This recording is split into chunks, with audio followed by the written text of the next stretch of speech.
할렐루야. 우리 지난주에 32편을 좀 많이 했는데 뒤에 부분 몇 개 좀 나누면 좋겠습니다. 32편 말씀을 제가 같이 한 번 더 읽으면 좋겠습니다.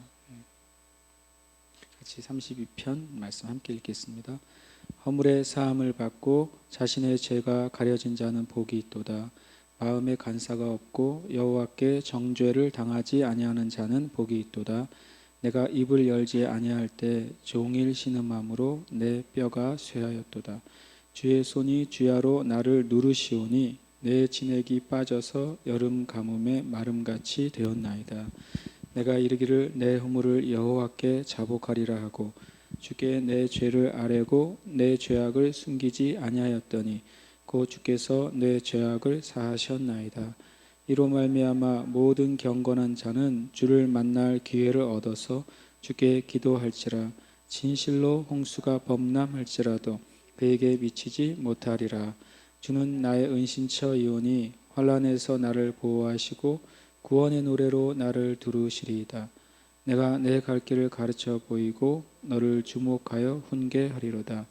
너희는 무지한 말이나 노새같이 되지 말지어다.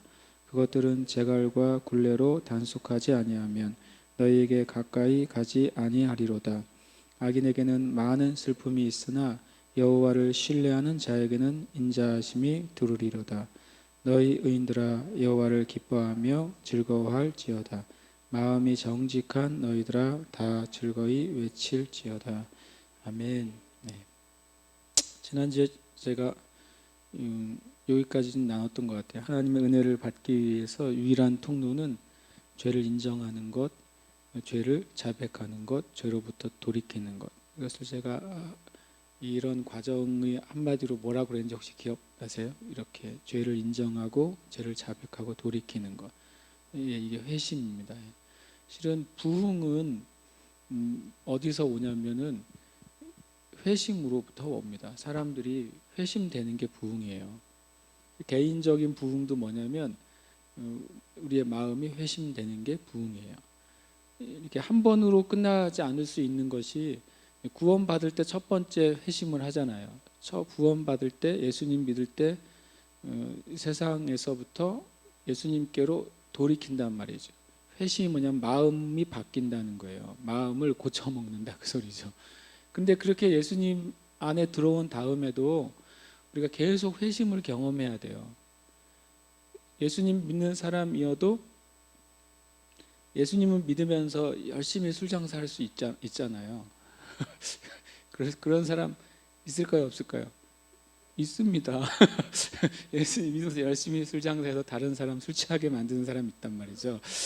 그건 이제 개인적인 믿음이 있을지 모르겠으나 결국엔 다른 사람을 죄짓게 하는 일이니까.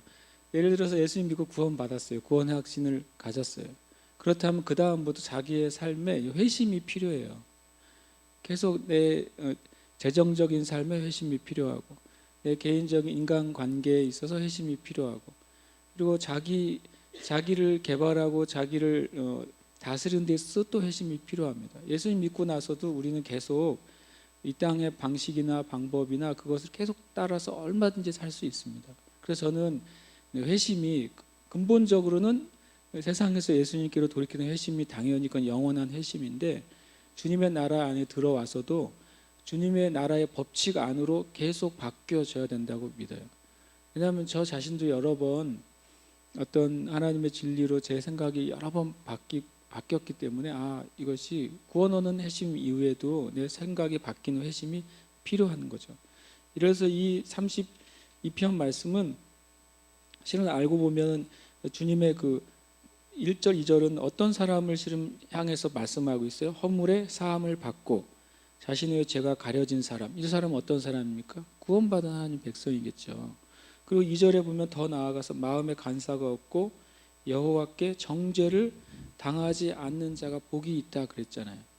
실은 1절과 2절의 상황을 보면 이 사람은 하나님 믿는 사람입니까 아닙니까? 믿는 사람이죠. 왜냐하면 자기 안에 허물, 자기의 그 원죄가 사함을 받고 바랍토마라고 말씀드렸죠. 원죄가 사함 받고 나의 매일매일 짓는 죄들을 주님께서 덮어주시는 그 은혜 안에 있는 사람은 분명히 구원받은 하나님의 백성이 맞습니다. 그런데도 불구하고, 그런 다윗임에도 불구하고 어떤 걸 경험한 거예요? 4절과 5절을 경험했다는 거예요. 예수 믿었음에도 불구하고 무엇인가 다윗 안에 하나님이 뭐 하길 원하는 거예요? 다루길 원하는 게 있는 거죠. 예수님은 믿었지만 하나님 앞에 그 자신을 돌이켰지만, 그러나 그의 삶 가운데 주님의 말씀과 맞지 않는 그런 부분들이 있을 때마다 실은 3절 4절 보시면 신음하고 뼈가 쇠하고 주님이 나를 누르시고 내가 진액이 빠지고, 이런 것들은 굉장히 실은 영적인 마치 산고를 겪는 것 같은 그런 모양을 보여줘요. 실은 그것은 되게 유익한 것임에도 불구하고 그 순간에 엄청 괴롭죠. 그러니까 우리 안에 이 죄를 인정하고 죄를 자백하고 죄로부터 돌이키는 것은 구원받기 위해서는 그 한 번 회심이면 돼요. 구원을 위한 회심은 한 번이면 됩니다. 그러나 구원 뒤에도 우리의 삶이 계속해서 주님의 말씀으로 회심되는 은혜가 필요해요. 요한 1서 1장 9절에 보면 무슨 말이 있죠? 만일 너희가 너희 죄를 자백하면, 이 자백의 회심이 필요한 거죠. 이 자백은 구원 얻을 때, 예수님 믿고 구원 얻을 때 영접하는 그 이후에 내 삶 가운데 나의 연약함과 부족함과 아직도 고쳐지지 않는 내 육신의 정욕, 안목의 정욕, 이생의 자랑의 영역들을 주님께 계속 자백해야 돼요. 그래서 어떻게 합니까? 자백하면 저는 미쁘시고 의로우사 우리 죄를 사하시며 우리를 모든 불의에서 깨끗하게 하신다. 계속해서 깨끗하게 하시는 그 자백이 우리에게 필요합니다. 오늘은 이제 몇 개 좀 전에 지난주에 말씀드렸지만 보여주지 않은 것들 좀 보여드리지 않았던 그것들 몇 개 보여드리려고 합니다. 뜻을요. 1절에 보면 죄송해요. 2절입니다. 2절. 1절이 아니라 2절에 보면 마음에 뭐가 없다고요? 간사함이 없고 여호와께 정죄를 당하지 아니한다는 복이 있도다라고 되어 있어요. 근데 간사함은 레미야라는 단어인데, 간사한 게 우리 식으로 하면 무슨 넷이나 아니면 이방 같은 생각을 늘 하잖아요. 간사하다. 드라마나 영화에서 보면 넷이나 혹은 이방 같은 존재를 생각하는데, 그게 아니라 성경에서 간사함이라는 레미야는 의외로 이런 거예요. 태만한 거예요. 내가 태만은 뭐냐면요, 뭐를 명령을 받았을 때 그거를 성실하지 않게 하는 게 태만입니다. 그렇죠? 마땅히 해야 될 일을 내가 성실하게 하지 않는 태도는 태만이에요. 근데 그것을 주님이 간사하는 거래요. 그리고 게으름도 실은 이 간사함입니다. 특히 게으름은 뭐와 관계가 있어요? 우리의 몸뚱아리와 관계가 많이 있습니다. 또 몸뚱아리와 관계가 또 뭐와 관계가 있는 것 같아요?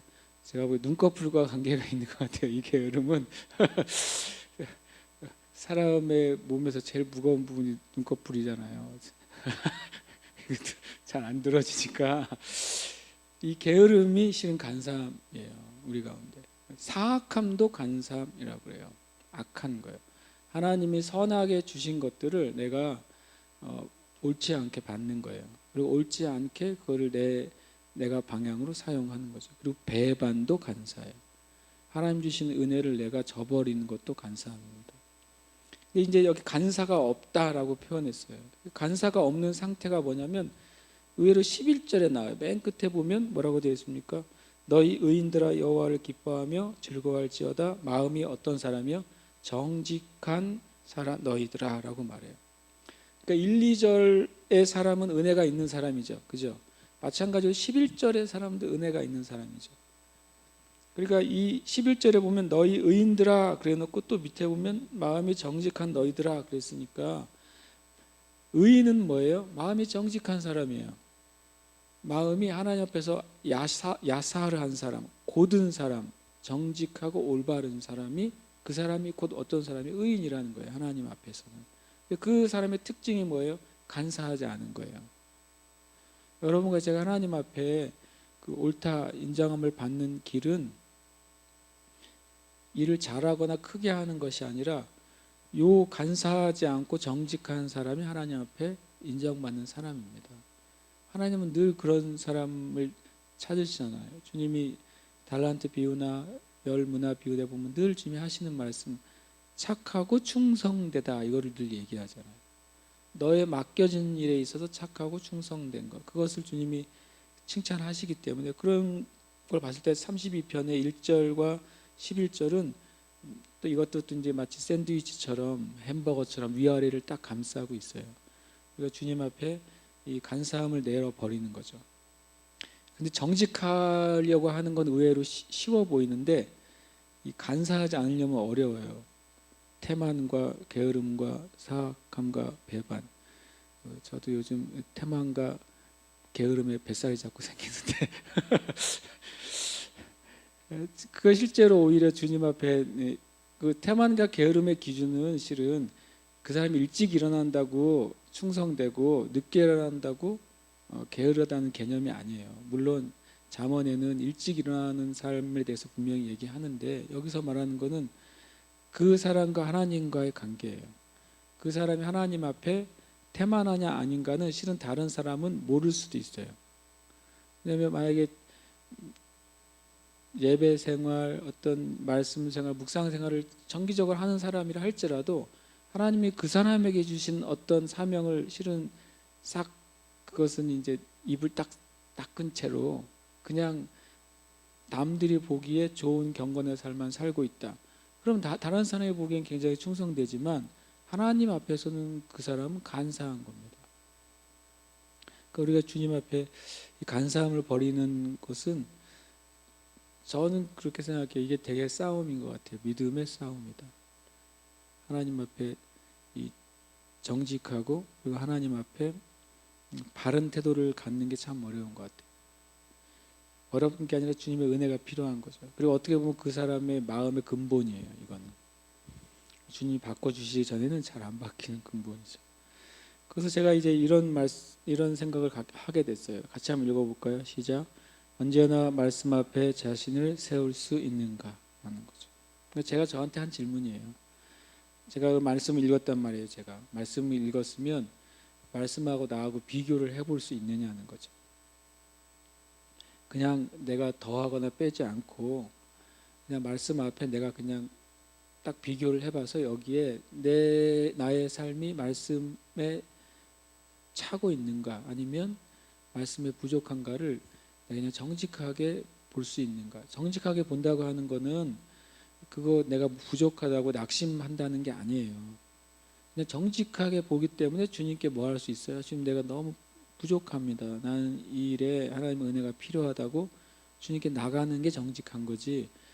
이 잠언 어느 한 절 딱 읽었더니 아유 나 이렇게는 살 수 없어 이렇게 나오면 야 나는 이 말씀에 도저히 이룰 수 없구나 이렇게 실패감이나 좌절감을 느끼라는 게 아닙니다. 하나님 말씀 앞에 어쨌든 여러분과 저는 정직하게 내 자신을 딱 세워야 돼요. 세울 수는 없단 말이죠.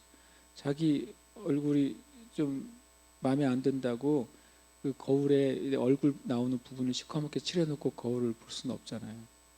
때로는 우리가 주님의 말씀을 보면서 내가 주장하고 싶은 부분은 마치 이렇게 칠해놓은 것처럼 딱 보니까 나머지는 별 문제가 없고 거기는 칠해져 있으니까 안 보이고 마귀가 때로는 우리 안에 이것을 풀어놓을 때는 난 별로 문제가 없다고 느낄 때가 언제냐면 그거예요. 내가 주님 앞에 말씀 앞에 그대로 서 있지 않으면 별 문제가 없는 것 같아요. 근데 만약에 주님의 말씀 앞에 그냥 정직하게 내 자신을 세워놓으면 부족한 것이나 또는 주님의 은혜를 베푼 게 뭔지를 볼 수 있어요. 여러분과 제가 그냥 말씀 앞에 그대로 서는 훈련을 하셨으면 좋겠어요. 그게 너무 필요해요. 가끔 저는 그런 기도를 주님께 많이 드려요. 무슨 기도를 드리냐면 주님 저에게 믿음을 주세요. 기도 믿음 없는 기도 같잖아요. 근데 저는 주님께 내가 믿음이 부족하다고 느낄 때가 많습니다. 그럼 주님 앞에 주님 저는 이 일에 대해서 믿음을 주세요. 주님 이 형제 자매에 대해서 나에게 믿음을 주세요. 이렇게 해서 저는 그냥 구합니다. 그런데 실은 그게 겸손이 아니라 내 말씀 앞에 가면 내가 필요해요. 저한테 믿음이 얼마나 필요한지. 그러면 주님이 주님의 제일 큰 은혜는 뭐냐면 긍휼이에요. 긍휼. 긍휼 앞에 나가면 은혜를 입어요. 근데 주님 앞에 자기를 드러내고 자랑하면 별로 받을 게 없어요. 주님은 네가 다 있으니까 네가 알아서 하라고 그러실지도 모르겠어요. 또 2절에 보면 신음이란 단어가 나와요. 자꾸 제가 한 절씩 밀리고 있네요. 죄송해요. 3절입니다. 3절. 내가 입을 열지 아니할 때 종일 뭐 했다고요? 신음했다라고 되어 있어요. 샤가라는 단어인데 이 신음이 비참하게 부르짖는 거예요. 이렇게 동물들이 끙끙 이렇게 죽어가면서 앓는 소리예요. 근데 또 이 시아가가 다른 반대로는 뭐도 되냐면요, 사자의 울부짖음이란 뜻도 있어요. 그때는 굉장히 이렇게 표효하는 울부짖음인데, 이렇게 내가 주님 앞에 종일 신음한다는 표현에는 이게 아주 그냥 비참하게 울부짖는 거예요. 괴롭고 힘들고 아파서 부르짖는 거죠. 그리고 쇠한다고 되어 있어요. 뼈가 쇠한다. 바알라라는 단어를 쓰는데 이 단어가 실패하다, 사라지다, 떨어져 나가다 이런 뜻이에요. 그러니까 우리가 우리 안에 있는 것을 회심하지 않으면, 인정하고 고백하고 돌이키지 않으면 실제로 우리의 영혼 몸 가운데 많은 실은 손해를 봅니다. 손해라고 생각해요. 그렇잖아요. 하나님 앞에 내가 나의 것을 인정하고 그리고 고백하고 돌이키면 오히려 이 반대로 우리가 주님 앞에 신음이 아니라 뒤에 나오죠. 뒤에 11절에는 신음 대신 뭐가 있어요? 기쁨이 있다 그러거든요. 기쁨과 하나님의 호의가 있단 말이에요. 근데 그것을 오히려 우리가 놓치는 거는 정말 그 안타까운 일이잖아요. 신문에서 그 한중 FTA가 이제 뭐 서로 여야 간에 서로 주거니 받거니 하면서 성사가 됐잖아요. 잘 돼야 될 텐데 그게 안 되면 어떻게 된다 그랬어요? 그게 올해 안에, 이게 한중 FTA가 지난 9월인가 몇 월이에요? 몇 월에 이제 시진핑과 박근혜를 만나가지고 그거를 서로 합의를 한 다음에 서로 양 국가 간에 국회에서 통과를 돼야 되는데, 통과가 안 되면 하루에 생기는 우리나라가 보는 손해가 얼마라고 그런지 아세요? 한 뭐 40몇 억이라고 그러죠. 그런데 이게 올 연말까지 통과가 안 되면 내년에 할 수 있는 게 아니라 내년에 통과하고 그 다음에 유효하거든요. 이 한 달 사이에 안 되는 게 1년을 잡아먹어요. 그럼 1년이면 뭐 까짓 거 뭐 40몇 억, 우리나라가 큰 나라인데 1년 곱하기 그냥 40 다 치고 40억이라고 쳐요. 40억 곱하기 365 해보면 얼마를 잃어버리는 거예요. 이 손해라는 게 우리가 하나님 앞에 이 사람의 생각에서도 뭔가 그때 그걸 못했을 때 그 받는 손해가 굉장히 커요. 지금 감사하게도 이제 제 신공항 발표가 제주에도 있었잖아요. 2020년인가 25년 때까지 만약에 25년 이후에 신공항이 생기지 않으면 제주도가 얼마나 손해를 볼까요? 그게 이제 뭐 정확한 수치는 아니지만 어떤 연구원의 발표해 보니까 계속 제주에 살러 오든지 놀러 오든지 뭐하러 오든 사람 인구는 계속 늘어날 거래요. 수십 년간. 그러면 2025년 이후에 공항이 지금 이 상태로면은 한 해에 비행기를 탈 수 없는 만큼 손해를 보는 거 아니에요. 올 수 있는데 못 오니까. 한 해에 제주도가 4조 억 원을 손해 본대요. 4조 억 원이면 어마무시하잖아요. 그러니까 돈을 더 들여서 돈을 들인다. 이 돈을 필요한 만큼을 투자해서 지어 놓으면 10년 동안 만약에 10조가 된다고 생각해 보세요. 엄청난 어마어마한 돈이죠. 근데 거꾸로 그 뒤에 한 해에 4조씩이 제주에 들어온다고 생각해 보세요. 3년만 지나면 그것을 갚고 말잖아요. 그냥 수치의 상이지만 굉장히 어떤 시기에 어떤 일이 이루어지는 것은 그냥 우리의 삶의 수준에서도 큰 영향을 줘요. 그런데 영적인 삶에 있어서 만약에 하나님이 우리에게 기회를 주시고 우리에게 그것을 문을 열어주실 때 우리가 그 안으로 들어가지 않고 내가 주저하고 심지어 뒤로 물러가면은 손해는 하나님께 있을까요? 아니죠. 하나님은 별로라는 표현, 하나님은 아프시겠지만 하나님에게는 손해가 없어요. 우리에게 손해가 있습니다. 하나님 앞에 나아가지 않는 그것이. 여기서 보면 단어가 그러잖아요. 비참한 부르짖음, 실패하고 사라지고 떨어져 나가는 것. 우리가 아는 것처럼 주님의 나라에 합당한 옷을 입고 들어가지 않았던, 그 잔치에 합당하게 들어가지 않았던 사람이 떨어져 나가서 어떻게 됩니까? 비참하게 운다고 말하고 있는 거예요. 우리가 우리 삶 가운데 또 6절에 있는 것처럼 그런 기회를 우리가 잡게 되기를 축복해요. 한번 읽어보겠습니다. 르마야 말씀 시작. 하나님에게 속한 근심 속으로 들어가라. 뭐 좋은 권면 아니까 근심해라 이런 말은 별로 좋은 권면 아닌가. 성경에 분명히 근심의 두 종류가 있어요. 하나님이 기뻐하시는 금식이 있고 우리의 영혼과 육체를 사망으로 몰아가는 근심이 분명히 있습니다. 주님이 너희는 무엇을 마실까 무엇을 먹을까 무엇을 입을까 염려하지 말라. 이것은 하나님이 하지 말라고 하는 근심이죠. 분명히. 근데 주님이 하라고 하는 근심이 있어요. 그게 고린도후서 7장 11절에 이런 말씀이 있습니다. 보이시나요 혹시? 한번 읽어볼까요? 시작. 보라 하나님의 뜻대로 하게 된 이 근심이 너희로 얼마나 간절하게 하며 얼마나 변증하게 하며 얼마나 분하게 하며 얼마나 두렵게 하며 얼마나 사모하게 하며 얼마나 열심히 있게 하며 얼마나 벌하게 하였는가. 너희가 그 일에 대하여 일체 너희 자신의 깨끗함을 나타내었느니라. 아멘. 저 이 말씀 참 좋아해요. 말씀의 은혜서로가 아니라 서이기도 하지만 이 하나님의 뜻대로 하는 근심을 제가 살고 싶어요. 하나님은 우리를 근심하는 삶을 살게 하진 않습니다. 뭐 돈 때문에, 관계 때문에, 무슨 문제 때문에, 뭐 시험 때문에, 그런 것 때문에 우리가 우리의 몸과 마음을 상하게 하는 염려, 그것을 성경에서는 가시라 그러잖아요. 너희의 기운을 막아서 열매 맺지 못하게 한다. 그런 가시와 같은 염려는 우리는 그냥 단호하게 빼버려야 돼요. 주님 앞에. 그런데 이 주님이 하나님의 뜻대로 하게 된 이 근심이라고 말해요. 이 근심은 주님이 우리에게 권고사항이에요. 그리고 너에게 이 하나님의 뜻대로 하는 근심은 나중에 무엇을 만들어내요? 너희 일체 너희 자신의 깨끗함이에요.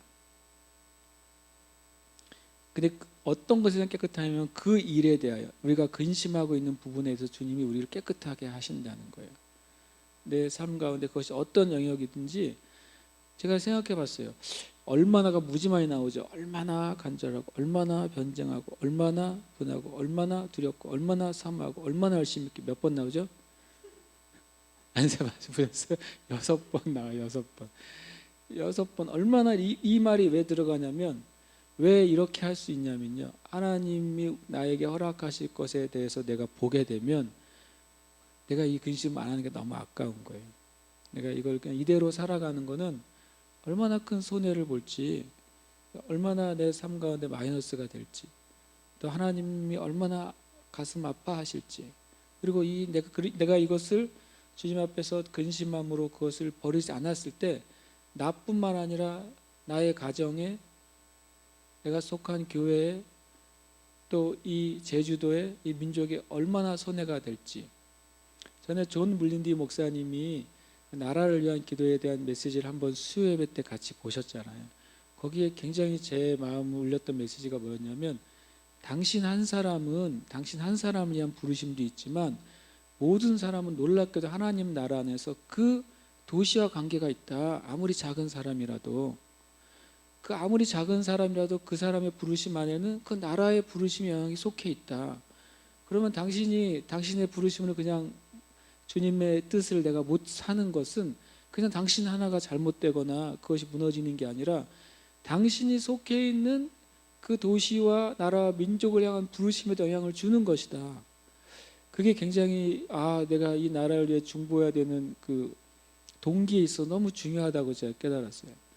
우리는 그냥 내가 기도하면 주님이 역사하실 거야 차원이 아니라 나와 나의 가족이 연결되어 있는 것처럼, 나와 주님의 몸된 교회에 연결되어 있는 것처럼 실은 나와 도시도, 내가 살고 있는 도시와 연결이 되어 있다는 거예요. 내가 살고 있는 나라와 민족과 연결이 되어 있다는 거죠. 그래서 우리가 만약에 그걸 정말 깨닫기 시작한다면 우리가 주님 앞에 진실하게 기도할 거예요. 아마 근데 우리가 아직 잘 감이 안 오는 거죠. 감이 잘 짝 안 달라붙게 오니까 그냥 나를 위해서, 그리고 내가 아는 사람을 위해서, 그리고 우리가 같이 나누는 어떤 기도의 제목 가지고는 기도하지만 그것이 진실하게 기도하기가 어려운 이유가 우리가 그것을 아직 잘 모를 때가 그래요. 그런데 저는 우리가 우리 자신의 일에 대해서라도 이렇게 주님 하나님의 뜻대로 하게 된 근심 안으로 들어가서 깨끗하게 되는 걸 경험하면 할수록 우리가 주님의 그 은혜 안에 되게 들어갈 수 있다는 걸 우리가 압니다. 그래서 여러분과 제가 진짜 하나님에 속한 근심 속으로 들어가기를 어떤 면에서는 사모해야 돼요. 실은 예레미야 같은 경우가 그 나라를 위한 근심 안으로 들어갈 때 그게 너무 큰 짐이었어요. 감당하기가 어려웠고, 그 나라를 위해서 기도할 때 보면은 화도 나지만 안타깝기도 하지만 감당할 수 없을 정도로 괴로웠어요. 그러니까 내가 더 이상 기도하고 싶지 않다. 그랬더니 이미 그 근심을 한번 경험한 에레미야의 심령이 불일 듯 하니까 그걸 또 견딜 수가 없는 거죠. 저는 중보 기도는 처음엔 주님 앞에 순종이나 또는 믿음의 책임감으로 시작할 수 있다고 생각해요. 그러나 여러분과 제가 주님의 그 중보 기도 영향으로 정말 들어간다면 거꾸로 그 중보 기도가 우리를 이끌게 될 거예요.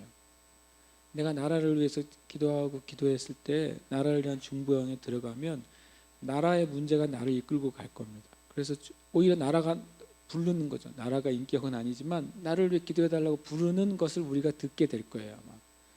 그럼 우리가 그 안에 가지 않을 수가 없죠. 양심이 살아있고 마음이 바른 사람이라면 우물 옆을 지나가는데 밑에서 살려달라고 하는 소리를 듣고 그냥 지나갈 수는 없잖아요.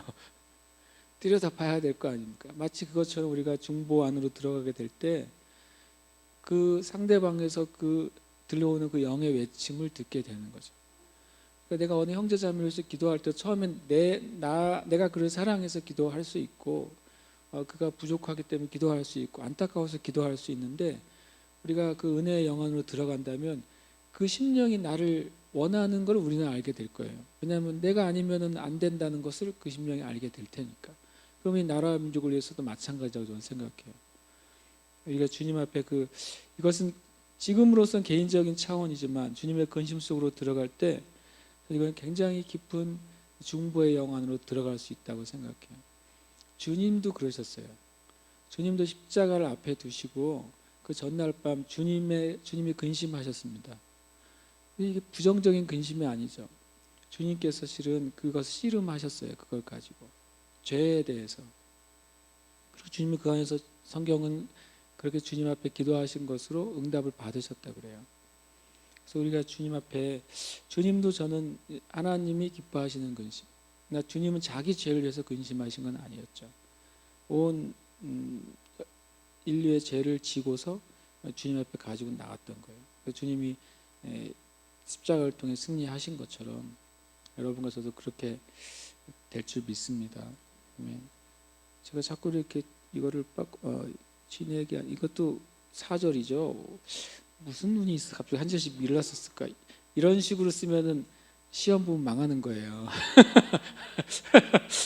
쓰긴 썼는데 1번 답을 2번에 쓰고 2번 답을 3번에 쓰고 이렇게 되면 진짜 정말 어떻게 할 수가 없는 거죠.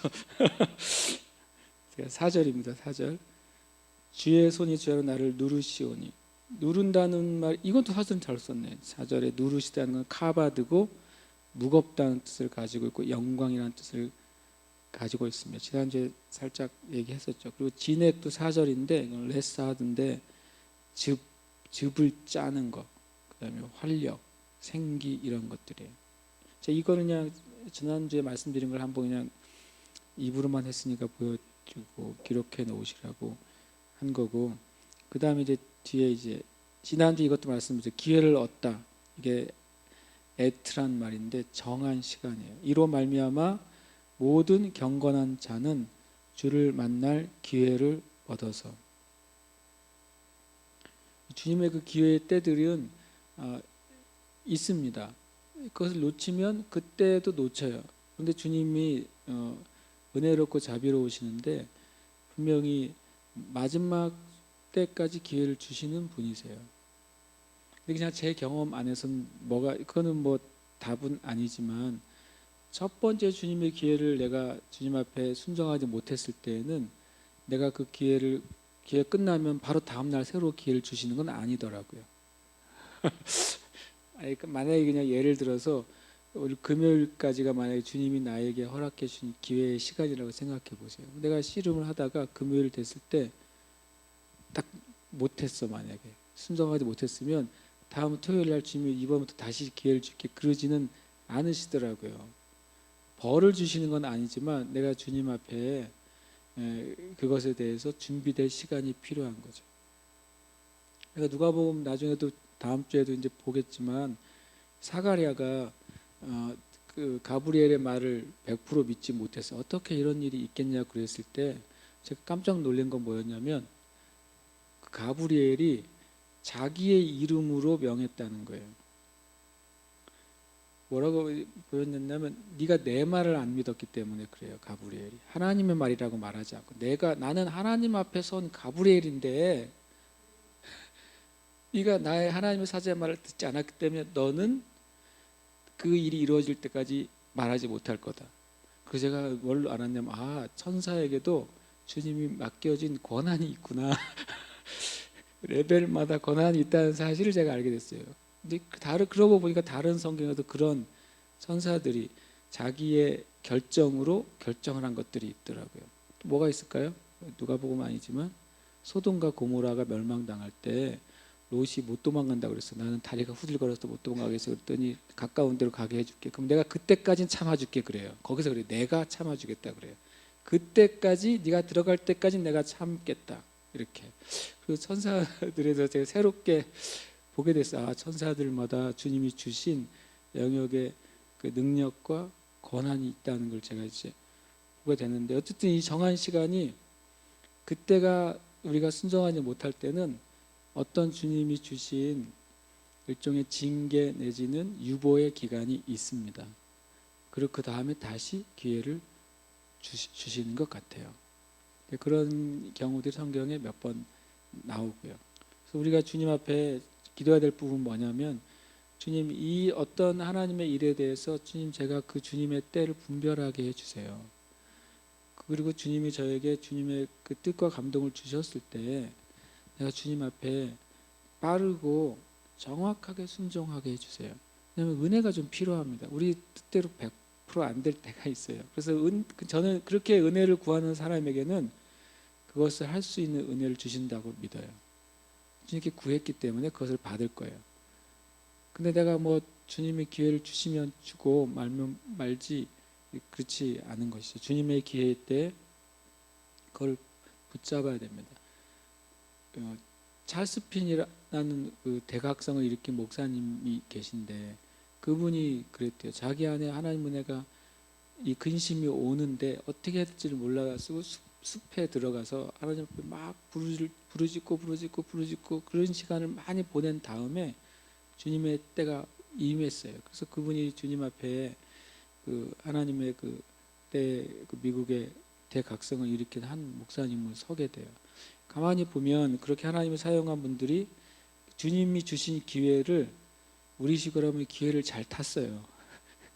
돈 버는 기회가 아니라 주님 앞에 그 매달리는 기회를 그때를 포착을 잘했고 그 마음에 그런 주님이 누르시는 게 있을 때 주님께 갔단 말이에요. 여러분과 제가 그런 은혜를 좀 얻도록 기도해야 되겠습니다. 은신처라고 하는 7절의 말씀은 주님은 나의 은신처이십니다. 지난주에도 말씀드렸지만 덮개라는 의미예요. 주님이 감춰주시고 비밀로 삼아주시고 덮어주셔서 환난이나 어떤 파도나 이 세상의 것이 우리를 찾지 못하는 거예요. 찾지 못하게 하신 은혜가 성경에 여러 번 있었잖아요. 그 엘리사가 아람 군대가 쳐들어왔을 때 첫 번째로는 영원히 열리지 않는 종의 눈을 열어주셨고 반대로 몰려온 아람 군대 눈은 가려주셨어요. 그래서 아람 그 수많은 사람이 엘리사의 집 하나 들어온 입구를 못 찾았다니까요. 굉장히 주님의 은혜가 있잖아요. 주님의 그 덮개가 있어요. 주님이 우리를 숨겨주시고 덮어주신 은혜 그게 있습니다. 근데 9절에 보면 이제 재갈과 굴레가 있는데 제갈도 굴레라고 해석하기도 하고 제갈로 해석하기도 합니다. 메테그라는 단어를. 근데 특별히 제갈은 입의 영역이에요. 굴레는 얼굴 전체를 굴레를 씌우는 건데 그것은 결국에 몸 전체를 움직이게 하게 한 거죠. 제갈은 입을 제어하는 것이고 굴레는 그의 몸과 방향을 제어하는 거예요. 여러분이 주님께 이렇게 기도하셨으면 좋겠어요. 주님, 내가 주님이 내 삶에 제갈과 굴레를 물리기 전에 순종하는 사람 되게 해달라고 기도해야 될 것이에요. 이렇게 주님께 끌려가는 건 주님도 원하시지 않고 여러분도 원하지 않잖아요. 그렇게 끌려서 주님께 가고 싶지는 않으실 거 아니에요, 그렇죠? 주님도 원하지 않으십니다. 우리가 이제 이렇게 말씀하잖아요. 주님께 너희는 무지한 말이나 노새. 무지한 말이나 노새가 무슨 말이냐면 못 알아듣는 말이에요. 알아듣지 못하는 말, 깨닫지 못하는 노새. 우리 말로 하면 영적인 분별력이 없는 사람을 말하는 것입니다. 영적인 분별력이 없으니까 주님이 그래도 사랑하시니까 제갈과 굴레를 물려서라도 이끌고 싶으신 거예요. 때는 주님이 어떤 벌은 아니더라도 주님이 우리를 이렇게 이끄실 때가 있다고 느껴요. 주님이 우리를 사랑하시고 또 그 일을 하기를 원하세요. 그럴 때 우리에게 이런 거 있잖아요. 내가 제갈이 물려진다는 게 뭔지 아세요? 내가 말을 사람들에게 아무리 내 자신을 변호해도 안 들어먹어요. 사람들이 그러니까 말해봤자 소용이 없어요. 이것도 제갈이 물린 거예요. 내가 아무리 말해도 사람들이 내 말을 받지 않아요. 그럼 가만히 생각해 봐야 돼요. 왜 그럴까? 나는 분명히 말하는데 사람들은 받지 않고 내 말에 대해서 아무런 영향력이 없을까? 그럼 주님 마치 제갈을 물린 거예요. 그때는 생각해 봐야 돼요. 그때는 멈춰야 돼요. 멈추고 주님을 내가 따라가겠다고 생각해야 돼요. 이 굴레를 씌운 건 뭐겠어요? 분명히 내 삶 가운데 분명히 하나님의 뜻인 줄 알겠는데 옴짝달싹 못하게 되는 상황이 발생할 때 굴레가 씌워진 거예요. 그 주님이 이거 벌을 주거나 징계를 주거나 우리를 괴롭히려고 하는 게 아니라 우리가 분명히 주님의 뜻을 마치 미련한 노새나 말처럼 분별하지 못할 때 주님이 주님의 은혜로 막아주세요. 그래서 내가 이 상황을 이렇게 할 수 없고 저렇게 할 수 없다고 느낄 때 주님 뭘 원하실까요? 우리 거기서 멈춰서서 주님 앞에 뜻을 구하기를 원하시는 거죠. 여러분과 제가 그런 그 겸손이 필요한 것 같아요. 주님이 내 입에 제갈을 물리실 때 또 내 삶의 굴레를 허락하실 때 그때 주님 앞에 나가야 돼요. 정직하게. 그리고 주님 앞에 하나님이 기뻐하시는 근심 안으로 들어가야 돼요. 그래서 내 삶 가운데 주님이 기뻐하시는 게 뭔지를 구하고 깨달은 다음에는 다시 말하자면 인정하고 고백하고 돌이켜야 돼요. 우리가 꼭 해야 되는 과정입니다. 인정하세요. 주님께 입으로 내가 주님 앞에 거짓됐습니다. 주님 앞에 게을렀습니다. 내가 주님 앞에 충성되지 못했습니다. 인정해야 돼요. 그리고 용서를 구해야 돼요. 주님께. 그리고 돌이키게 해달라고 기도하고 돌이켜야 되는 거죠. 우리 같이 한번 읽어볼까요? 시작. 주님의 강한 이끄심에 순종할 때 하나님과의 새로운 관계 안으로 들어갑니다. 왜냐하면 9절 끝에 보시면 이렇게 되어 있습니다. 너희는 무지한 말이나 노새같이 되지 말지어다. 이 목적이 있어요. 그것들은 제갈과 굴레로 단속하지 아니하면 그 다음에 뭐라고 되어 있죠? 너희에게 가까이 가지 않는다라는 표현을 하고 있어요. 이거는 일시키는 게 목적이 아니라 뭐예요? 가까이 하기 위한 목적이잖아요. 그래서 주님이 내 삶을 강하게 뭔가를 이끄신다고 내 의지하고 관계없이 이끄신다고 느낄 때에는 우리가 뭘로 생각해야 되냐면 주님이 나와 좀 만나고 싶구나. 나와 좀 독대하고 싶구나. 주님이 나와 관계를 새롭게 설정하고 싶구나. 이렇게 좀 이해해야 돼요. 이렇게 그 대신 대부분 우리가 어떻게 이해해요? 주님 왜 그러세요? 이러는 거죠. 왜 안 도와주시고 왜 길을 안 열어주시고 왜 내가 이렇게 억울하게 만드세요? 이렇게 말하는 거예요. 근데 그때 주님 앞에 주님 나를 그렇게 강하게 압박하시고 누르시는 것 같을 때 그때 주님 앞에 엎드려 순종하면 주님과 새로운 관계 안으로 들어갑니다. 저는 그 관계가 실은 하나님에게 너무 중요하신 것 같아요. 하나님에게는 일보다 더 중요한 게 관계예요. 하나님 우리와 관계가 제일 중요해요. 다른 어떤 것을 희생하셔서라도 그거를 하기를 원하시는 거죠. 그래서 여러분과 제가 주님 알고 계실 거고 또 주님을 사랑하실 줄 알아요. 그래도 불구하고 더 알아야 되고 주님과 더 깊은 사랑 안으로 들어가야 되겠다고 고백해야 돼요. 그래서 주님이 여러분의 삶 가운데 뭔가 이렇게 이것을 지그시 누르시고 계신 게 있는지 한번 살펴보세요. 그것을 통해서 주님 만나시길 축복합니다. 10절에 이 재밌는 표현이 있습니다. 악인에게는 많은 슬픔이 있다 그래요. 육체적으로 정신적으로 그 고통이 다 죄가 원인이 아닐 수 있습니다. 그러나 주님이 거꾸로 악인에게는 슬픔이 있다고 말해요. 슬픔이 마크 부분인데 이게 육체적으로 정신적으로 슬픔과 비통과 근심이 있다는 거예요. 다시 말씀드리지만 내 자신의 연약함과 주님 앞의 관계 때문에 내가 씨름하고 근심하는 그런 슬픔을 말하는 게 아닙니다. 예를 들어서 조울증이나 심각한 우울증에 있는 분들은 특별한 일이 없는데 슬픈 감정이 자기를 사로잡잖아요. 특별한 누가 말하지 않았는데 마음의 답답함이 그 마음에 있잖아요. 그것은 실은 성경은 말합니다. 우리가 누구를 판단할 수는 없지만 주님과 그 안에 해결해야 될 죄가 있을 때가 많아요. 분명히 그렇습니다. 나는 주님 앞에 아무 짓도 안 했어요 라고 말할 수 있죠. 나는 아무리 곱씹고 곱씹어도 난 주님께 잘못한 게 없는데요 라고 말할 수도 있어요. 그런데 성경은 이렇게 말씀하시는 거죠. 악인에게는 많은 슬픔이 있다라고 말했어요. 그럼 우리가 주님 앞에 정직하게 나가야 돼요. 아까 제가 말씀 그 얘기했잖아요. 우리는 하나님 앞에 내 자신을 그대로 세울 수 있느냐 그거죠. 내가 나를 합리화시키고 내가 나를 설명하고 내가 나를 변호할 수도 있죠. 내 생각엔 1000번 100번 생각해도 내가 옳을 수도 있죠. 그냥 주님 앞에 그냥 대놓는 거죠. 악인의 슬픔이 있다 그러시네. 근데 나는 슬프네. 그러면 주님 내 안에 악한 게 뭐가 있어요? 그냥 물어보면 돼요. 근데 주님이 아니라고 말씀하시면 기뻐하면 되고 그 말씀의 그 기둥 앞에 진리의 기둥 앞에 내가 그냥 서봐야 돼요. 그냥 그대로 그냥 내가 내 말을 하기 전에 성경에 보면 그런 말 있잖아요. 네가 아무리 의롭게 말한다 할지라도 내 앞에 의로울 수 있겠느냐 그러잖아요. 그럴 수 없단 말이에요. 실제로 여러분과 제가 의로워도 하나님의 의 앞에 설 수는 없어요.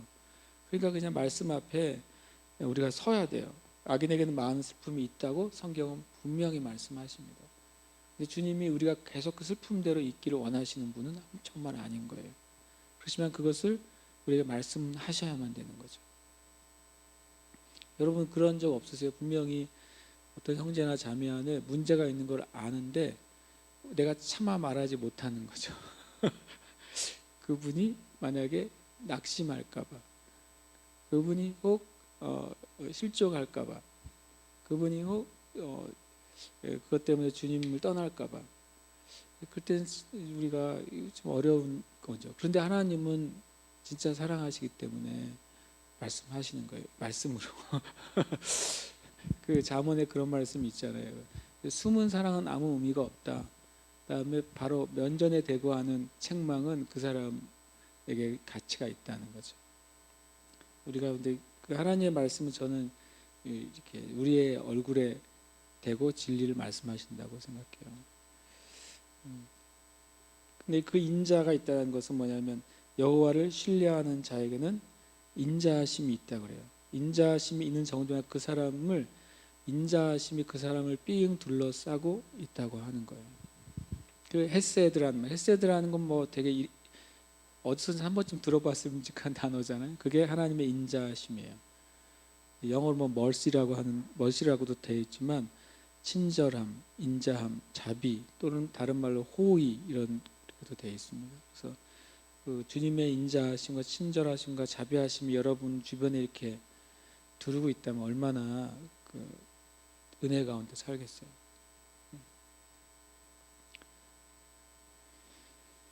이 뒤에 11절까지 좀 같이 간 다음에 좀 기도하면 좋을 것 같은데 11절에 보면 11절을 한번 같이 한 번 더 읽어볼까요? 성경을 보시고 읽겠습니다. 너희 의인들아 여호와를 기뻐하며 즐거워할지어다. 마음이 정직한 너희들아 다 즐거이 외칠지어다. 기쁨과 즐거움에 대한 단어가 세 가지가 나오잖아요. 기뻐하라, 즐거워하라, 즐거이 외쳐라. 세 가지가 다 물론 다른 의미니까 쓰셨겠죠. 그래서 이거 세 가지는 비교해 놓으면 좋을 것 같아요. 처음에 기뻐하라, 그건 사마흐인데 이것은 개인적 차원의 기쁨이에요. 내적인 기쁨이고 내 삶에서의 기쁨이에요. 근데 기뻐하고 즐거워하라, 이거 뭐냐면 이 기쁨이 개인적인 기쁨이 아니라 뒤에 뭐라고 축제적인 차원. 성경에서의 축제는 뭡니까? 신약에서는 잔치란 말을 쓰고 구약에서 축제란 말을 쓰고, 그것은 실은 하나님 앞에서 하나님의 백성들이 함께 예배하고 찬양하는 걸 말해요. 이 기쁨의 차원이 개인적인 차원을 넘어서서 어떤 차원으로 가야 되는 거죠. 제가 어떤 분들과 얘기 나누다가 그 전에 말씀 공부한 얘기를 하다가 어떤 말씀 참 잘 가르치는 어떤 여자 목사님이 전도사님이 계셨나 봐요. 그분이 말씀 가르치면 사람들이 말씀이 너무 좋으니까 떡을 해왔대요. 근데 그 모일 때보다 떡이 맨날 쌓였대요. 그러니까 자기의 기쁨에 있는 것을 사람들에게 표현하기 시작하니까 그것이 뭐가 돼요? 이 사람도 표현하고 저 사람도 표현하니까 그 모임이 잔치가 되고 그 축제가 되는 거죠. 저는 기쁨은 이렇게 흘러나와야 된다고 생각해요. 주님 앞에 흘러나오고 또 이것이 개인적인 차원에서 축제로, 하나님 안에서 잔치로 이렇게 가야 돼요. 그 개인적인 차원의 기쁨이 회중과 그리스도의 몸 안에서의 기쁨으로 됐을 때 나타나는 현상이 뒤에 있는 게 거예요. 즐거이 외친다는 거죠. 큰 소리로 기뻐 외치면서 하나님이 하시는 것, 하나님이 주신 것을 찬양하는 거예요. 그 11절은 실은 하나님 우리에게 주신 예배의 모습이죠. 어떤 그 교회나 또 어떤 교단에 가면은 크게 소리 질러서 찬양하는 걸 굉장히 금기시하는 걸 제가 여러 번 봤어요. 크게 소리 지르려고 그러면 조용히 이렇게 하고 이제 조용히 찬양을 근엄하고 그 아주 거룩하게 해야 된다고 가르치는 교회나 교단들이 있습니다. 그래서 제가 늘 궁금해요. 시편의 이런 구절은 그분들은 어떻게 읽을까 너무 궁금한 거죠, 저는. 그래서 대나무 숲에 가서 크게 소리를 지르라는 건지 그건 모르겠어요. 그리고 또 어떤 교단은 그 예배 때 악기를 안 사용하는 교단이 있습니다. 거기는 그게 이제 옳다고 생각하는데, 제가 그분들은 성경에서 시편을 안 읽는지, 왜냐하면 뒤에 보면 소고치고 춤추고 큰 소리 나는 재금, 작은 소리 나는 재금, 그것을 다 사용하라고 성경에 이렇게 명시가 돼 있는데 그분들은 왜 그걸 안 읽는지. 그리고 제가 생각했어요. 그분들이 원하든 원하지 않든, 고의적이든 고의적이지 않든 말씀 앞에 그대로 서지 않은 거예요. 말씀 앞에 그대로 서야 돼요. 우리가 가지고 있는 거 가지고 주님 앞에 서면 안 되고, 말씀 앞에 그대로 서서 내가 말씀을 비교하면 안 되고 말씀에 의해서 내가 비교가 돼야 됩니다. 그러면 실은 변화가 반드시 일어날 거예요. 아마 우리가 주님 앞에 진실하게 나가면. 같이 읽겠습니다. 시작. 진정한 기쁨은 내 안에만 머물 수 없는 거예요. 난 기뻐요, 기뻐 많이 말하는 사람을 제가 보는데 전혀 그 사람 안에서 이 바깥으로 나오지 않는 거죠, 기쁨이. 그러면 실제로 그 기쁨이 진짜가 아닌 거예요. 그것은 꾸며진 기쁨이거나 이거 다른 사람이 보이기 위한 외식이죠. 그래서 우리가 주님이 주시는 기쁨은 그렇게 머물 수가 없어요. 가만히 혼자 안에서만 있을 수가 없어요. 제가 이제 찾고 싶은 게 있어요. 이 1절부터 11절 중에 명령형으로 된 문장을 몇 개가 있는지 한번 찾아보세요. 그리고 우리가 기도하고 싶어요. 명령형으로 되어 있는 문장이 뭐가 있죠? 위에서부터 한번 찾아보면 어디 있습니까? 명령형이 뭐죠? 해라 이렇게 되어 있는 거잖아요. 첫 번째 몇 절에 있죠? 5절? 5절에 있어요. 자복하리라. 이거 라만 들어가면 다 명령이에요. 자복하리라 이거 고백이지 저희가 하겠다고 하는. 몇 절일까요? 6절. 예. 기도할지라 기도해라라고 명령하고 있어요. 지난주에도 말씀드렸지만 나의 연약함이 드러날 때는 주님께 나아갈 수 있는 최고의 찬스로 봐라. 나의 죄가 드러날 때도 주님께 나아가는 최고의 찬스로 보는 거죠. 내가 실패할 때도 주님께 나아갈 수 있는 최고의 기회로 봐야 돼. 그래서 우리는 주님께 나가서 실제로 기도해야 됩니다. 제가 이거 웃기는 건데 오늘 아침에 제가 우리를 태워다 줬어요. 근데 늦었어요. 2분 남은 거죠. 신호등 2개 남았는데 2분이 남았어요. 그러니까 막 애가 막 앞에 있는 차가 천천히 가면 막 죽으려고 그래. 그래서 그러다 뭐라고 하면 한다는 소리가 이거 빨리 가게 해달라. 선생님이 조회 시간에 늦게 오게 해달라고 기도를 해야 되겠 기도라도 해야 되겠네 그러더라고요. 내가 가만히 있다가 그럼 기도를 해봐. 내가 그랬어요. 그 하라 그랬더니 되게 못하는 거 있죠. 그러니까 제가 그걸 이제 지나가고 나서 생각한 거예요. 실제로 우리가 이거 기도해야 되겠네 그런 일이 많아요, 적어요? 저는 보니까 많은 것 같아요. 예를 들어 누구의 상황을 들으면 그분을 위해서 기도해야 되겠네 그런 상황이 무지 많더라고요. 그래서 제가 무슨 생각했냐면 그런 생각은 우리가 든다는 거는 주님이 우리에게 저는 우리의 심령 안에 기도하라고 주시는 주님의 마음이라고 저는 생각해요. 그런 마음 자체가 없다면 그런 말을 안 하겠죠. 그래서 기도를 시켰어요, 제가. 근데 안 물어봤네. 선생님이 늦게 오는지 아니냐. 오늘 가서 내가 까먹지 않으면 물어보고 싶어요. 실제 기도를 해야만 된다는 거예요. 너무 단순하고 유치한 이야기 같지만 여러분 마음에 이거 기도해야 되겠네 하면 진짜로 기도하세요. 누구를 위해서도 저 사람을 위해서 기도해야 된다 그러면 그때 기도를 하세요. 제가 개인적으로 제일 놓치는 게 뭔지 아세요? 저는 신문을 읽다가 그래 이거 위해서 기도해야 돼 라고 제 마음에 주님이 푹 쓰시는데 밤에 돌아보면 내가 안 했어요. 안 할 때가 정직하게 있어요. 그러면 주님께 좀 진짜 미안하더라고요. 죄송하더라고요. 여러분 주님이 여러분 입에서 그 얘기가 나올 때는 중요한 거예요. 내가 저 사람을 기도해야 되겠네. 그러면 주님 앞에 진실하게 주님께 기도할 때 주님이 은혜를 부어주실 거예요. 그럼 내가 이제 주님이 그런 마음을 주셨을 때 기도하게 되면 그 사람에 대해서 비판하거나 판단하는 죄를 범하지 않게 될 거예요 아마. 근데 만약에 저거 기도해야 되겠네, 저거 엉망이네 라고 해놓고 기도 안 하면 내가 분명히 그 사람 비판하게 될 거고 분명히 판단하는 죄를 범하게 될 거예요. 우리가 그건 기도의 명령이에요. 두 번째 명령이 또 있습니다. 뭐가 있죠? 9절. 그죠. 그렇게 되지 말래요. 이거는 뭐냐면 분별력을 달라고 기도해야 돼요. 주님. 아까 무지하다고 그랬어요. 무지가 분별하다라는 뜻이에요. 깨닫다. 우리가 주님 앞에 구해야 돼요. 실제로 이 세대에 제일 중요한 하나님의 은혜 중에 하나가 영적 분별력 같아요. 영적 분별력. 뭐를 내가 먹어야 되는지 말아야 되는지 분별력. 이틀 전에 뉴스에 어떤 사람이 보고 내장이 몸에 좋다고 해가지고 몇 분 드셨어요. 다 하늘나라 가셨어요. 분별력이 없어요. 그래서 내가 아무리 물론 보고에 독이 있는 부분이 있잖아요. 근데 거기는 없으니까 이거는 먹으면 아주 굉장히 몸에 좋다고 누가 얘기했나 봐요. 그래서 몇 분이 나눠 먹더니 다 돌아가셨다니까요. 그래서 제가 무슨 생각했냐면 이미 독이라고 하는 걸 아는데 왜 그 말을 듣고 그걸 먹느냐 그거예요.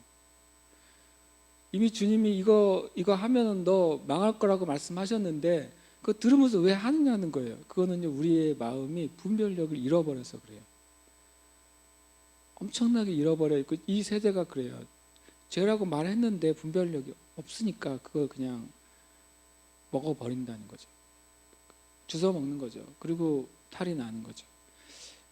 저는 특히 교회들의 분별력이 너무 지금 정말 너무 수준이 낮다. 교회들의 분별력이 너무 낮고, 그래서 우리가 우리 자신도 기도해야 되죠. 우리가 영적인 분별력, 무엇을 취해야 될지 잃어버려야 될지, 무엇을 내가 놓아야 될지, 무엇을 내가 구해야 될지, 이것은 내가 내 앞에서 그것을 거룩하게 잘라버려야 될지, 그 분별력이 저도 너무 필요합니다. 여러분도 필요할 거예요. 우리 교회도 필요할 거예요. 그래서 분별력이 두 번, 이건 명령입니다. 세 번째 명령이 뭐가 있을까요? 예, 기뻐할지어다예요. 와, 이건 정말 즐거워하고 기뻐해라. 이것도 명령이에요. 명령이기 때문에 우리는 순종해야 돼요. 그렇죠? 오늘 이 시간 같이 좀 기도하겠습니다. 시간 기도할 때 이 세 가지 명령을 가지고 우리가 주님 앞에, 주님, 우리가 그동안 이 명령대로 하지 못한 영역이 여러분에게 있다면, 첫 번째 명령, 주님께서 주님이 기도의 기회를 주실 때 그동안 나가지 못했었다면 그 인정하세요. 그리고 회개하세요. 그리고 돌이키는 거예요. 똑같이 주님, 내 가운데 분별력 없이 내가 노새처럼 말처럼 그렇게 있었습니다. 그럼 저에게 이제 분별력을 주시고 빛을 주세요. 기도하시기 바랍니다. 그 다음에 주님, 내가 주님을 기뻐하겠습니다. 내가 어떤 상황에서든지 주님이 선하십니다고 고백하겠습니다. 어떤 상황에서든지 주님이 지혜로우시고 주님이 전능하시고 주님이 선하십니다. 내가 그런 고백을 하는 자가 되겠습니다. 여러분, 주님 앞에 세 가지 6절과 9절과 11절 앞에 여러분과 제가 지금 같이 나가면서 기도하겠습니다. 함께 기도하겠습니다. 하나님 아버지, 감사합니다. 주님.